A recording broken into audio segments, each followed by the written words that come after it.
Hello student, आज के इस वीडियो में बात करेंगे हम लोग expression for average power in an AC circuit. और इसको इस तरीके से भी पूछा जा सकता है एग्जाम में कि प्रूव दैट या show that P average is equals to V R M S I R M S cos phi. तो यहाँ पे पी फॉर पावर है, A for AV for average है, और आर एम एस का मीनिंग होता है root mean square value of alternating potential और root mean square value of alternating current. Cos और यहाँ पे फाई जो है ये फेज डिफरेंस होता है। ठीक है, इस तरीके से प्रूव करने का भी हमको एग्जाम में पूछा जा सकता है।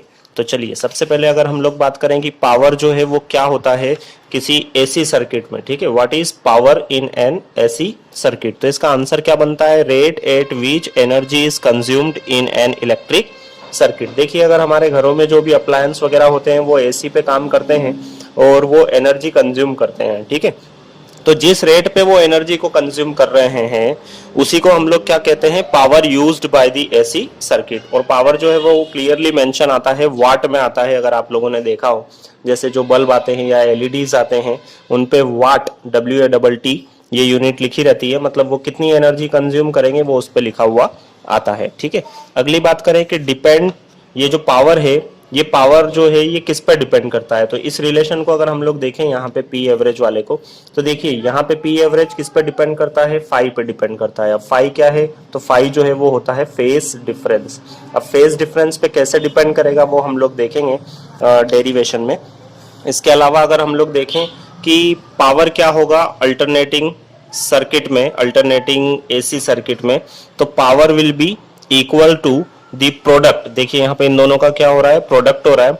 The power is equal to the product of alternating potential difference या alternating EMF and alternating current at any instant. मतलब अगर आपको पावर डिराइव करना है किसी एसी सर्किट का तो आपको पोटेंशियल और जो इलेक्ट्रिक करंट होता है, एसी करंट होता है, उन दोनों का क्या लेके आना पड़ेगा, प्रोडक्ट लेके आना पड़ेगा। तो चलिए अब हम लोग शुरू करते हैं इसका डेरिवेशन।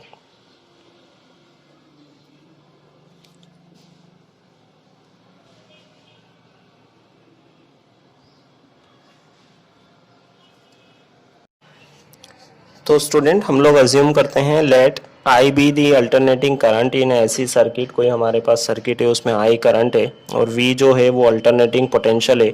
जब हम लोगों ने अल्टरनेटिंग पोटेंशियल अप्लाई किया तो हमको अल्टरनेटिंग करंट मिलेगा किसी सर्किट में। और अगर एसी की बात करते हैं, अल्टरनेटिंग सर्किट की बात करते हैं, तो उसमें जो करंट है इस इक्वेशन के थ्रू दिया जाता है I naught sine omega t minus phi. यहाँ पे आपको चेंज देखने को मिल सकता है अल्टरनेटिंग करंट में, क्योंकि कैपेसिटर, इंडक्टर और रेजिस्टेंस पे बेस्ड यहाँ पे ये बातें होती है। V equals to V naught sine omega t है। देखिए यहाँ पे आप देख सकते हैं आई नॉट वी नॉट जो है वो करंट और पोटेंशियल की जो मैक्सिमम वैल्यू है। देखिए करंट भी इस तरीके से मूव करता है, पोटेंशियल भी इस तरीके से मूव करता है ना।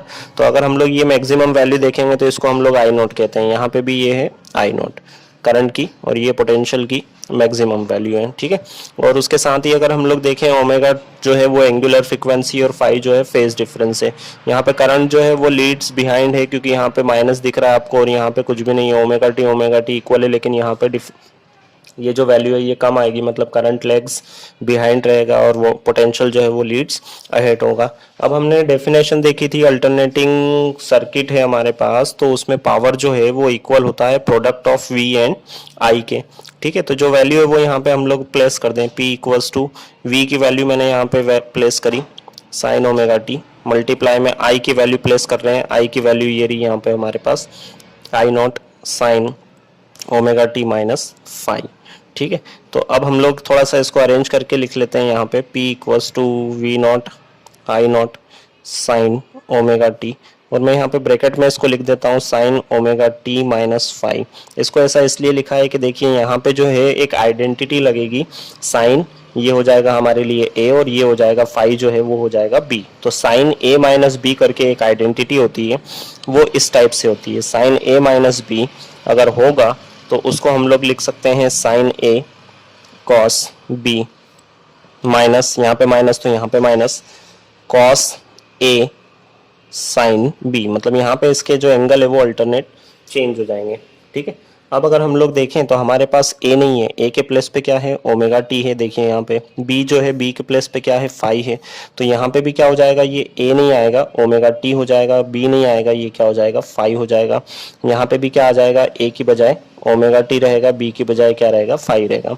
तो ये हमारे पास था, अब हम लोग ये यहाँ पे प्लेस कर रहे हैं, तो ये हो जाएगा P is equals to V naught I naught sine omega t as it is, bracket में ये वैल्यू पूरी प्लेस कर रहे हैं, इसकी वैल्यू यहाँ पे ये प्लेस कर रहे हैं, तो ये हो जाएगी sine omega t cos phi cos omega t sine phi. ठीक है, ये भी साइन है ये भी साइन है, अंदर मल्टीप्लाई कर देते हैं हम लोग इसको, तो क्या बनेगा इक्वेशन हमारा इक्वेशन बनेगा V naught I naught sine square omega t, ये भी साइन एंगल भी दोनों के सेम है ना, और यहाँ पे आ जाएगा कॉस फाई।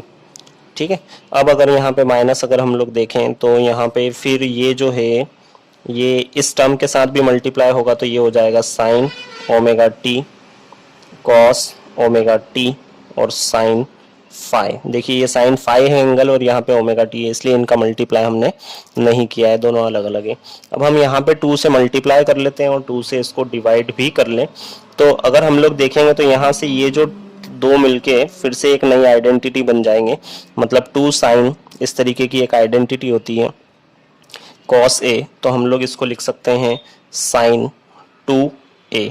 अभी हमारे पास यहाँ पे ए नहीं है, ए के प्लेस पे क्या है ओमेगा टी, तो सभी जगह पे क्या आ जाएगा ओमेगा टी, मतलब अगर ये ऐसा है ओमेगा टी तो इसकी जगह पे भी क्या लिख दें ओमेगा टी, तो ये हो जाएगा P equals to V naught I naught sine square omega t cos phi, इसकी जगह पे लिखा 1/2 साइन 2 ओमेगा टी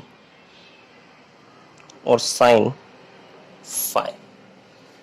ठीक है, अब अगर हम लोग देखें एक कंप्लीट साइकिल लें, है ना, एक एसी की हम लोग कंप्लीट साइकिल की बात करें, मतलब ये एक पूरी कंप्लीट साइकिल हो जाती है, जिसमें अगर हम लोग यहाँ से टाइम पीरियड देखें टी, तो वो कितना हो जाता है, यहाँ पे आते आते 2 पाई हो जाता है। तो अगर पूरी साइकिल बात करें एसी की, है ना, in a complete cycle of AC, है ना, तो उस केस में साइन स्क्वायर ओमेगा टी जो है उसकी वैल्यू होती है हमारे पास 1/2 आती है, और इस पूरी कंप्लीट साइकिल में अगर हम लोग इसकी वैल्यू देखें साइन 2 ओमेगा टी की, तो उसका आंसर कितना आता है 0 आता है। ठीक है, तो अगर हम लोग ये पूरी कंप्लीट साइकिल के लिए यहाँ पे अप्लाई करें, क्योंकि हम लोगों को एसी देखना है किसी सर्किट में, और सर्किट में एसी जो रहेगा वो पूरा कंप्लीट साइकिल में रहेगा, तो हमको ये वैल्यूज जो है यहाँ पे प्लेस करनी पड़ेगी। तो ये क्या बन जाएगा, P इक्वल्स टू हो जाएगा V naught I naught bracket close, और इस साइन स्क्वायर ओमेगा टी की प्लेस पे हमको क्या रखना है 1/2, फिर यहाँ पे आ जाएगा कॉस फाई माइनस 1/2, इस साइन के प्लेस पे क्या रखा 0 और साथ में रखा साइन फाई। तो आप देख सकते हैं ये 0 से मल्टीप्लाई होंगे सभी, तो ये पूरा टर्म क्या हो जाएगा 0, और यहाँ से हमको मिलने वाला क्या है P equals to V naught I naught 1/2 जो है इसको यहाँ पे लिख देते हैं हम लोग, और साथ में आ जाएगा कॉस फाई। ठीक है, ये जो 2 है इसको थोड़ा सा करेक्ट करके हम लोग लिख देते हैं, मतलब रीअरेंज कर रहे हैं। ये मैंने वी नॉट लिखा है, जैसे अगर आपके पास 2 है तो आप उसको क्या लिख सकते हैं √2 लिख सकते हैं, ये हमने हमारी प्रीवियस क्लासेस में देखा है छोटी में, तो इसको मैंने ऐसा लिखा √2 आई नॉट, इसको भी मैंने लिखा √2 और साथ में आ गया cos फाई। तो सिंस वी नॉट अपॉन √2 जो होता है वो होता है VRMS, इसी तरीके से आई नॉट √2 जो होता है वो होता है IRMS। तो इसको अगर हम लोग देखें तो इस तरीके से लिख सकते हैं, ये पूरा इससे रूट मीन स्क्वायर वैल्यू में कन्वर्ट हो गया, ये भी क्या हो गया रूट मीन स्क्वायर वैल्यू में कन्वर्ट हो गया, और यहाँ पे हो गया cos फाई। ठीक है, तो इस तरीके से देख सकते हैं कि अगर हमारे पास कोई अल्टरनेटिंग सर्किट है जिसमें अगर हम लोग पावर कंज्यूम्पशन देखेंगे तो वो डिपेंड करता है फाई पे, और जो फाई है वो क्या होता है फेज डिफरेंस होता है। ठीक है। अगर आप लोगों को पता हो तो हम लोग अगर एल की बात करें, मतलब एक ऐसा सर्किट जिसमें हमारे पास इंडक्टर हो, इंडक्टर मतलब ऐसी कॉइल लगी हुई हो जैसे कि चौक कॉइल होती है। तो चौक कॉइल में क्या होता है कि जो करंट है और पोटेंशियल जो है, जैसे पोटेंशियल इस तरफ रहता है, करंट इधर रहता है, तो इनके बीच में एंगल कितना डिग्री का रहता है, 90 डिग्री का। तो यहाँ पे cos 90 डिग्री कितना हो जाएगा, 0 हो जाएगा, और ये पूरी तरीके से वेनिश हो जाएगा, मतलब पावर कंज्यूप्शन जो है, पावर जो है वो उसमें कितना हो जाएगा, 0 हो जाएगा। ठीक है। तो इस तरीके से यहाँ पे फेज डिफरेंस पे डिपेंड करता है पावर, और डिपेंड करता है कि कंपोनेंट कौन कौन से यूज किए हुए हैं इलेक्ट्रॉनिक सर्किट में। अगर आप लोगों को वीडियो अच्छा लगा हो तो आप लाइक कर सकते हैं, सब्सक्राइब कर सकते हैं, पहली बार देख रहे हैं तो दोस्तों के साथ शेयर कर सकते हैं। मुझे सपोर्ट करने के लिए आप हमारे यूट्यूब चैनल को ज्वाइन भी कर सकते हैं, बहुत इकोनॉमिकल वैल्यू है। धन्यवाद।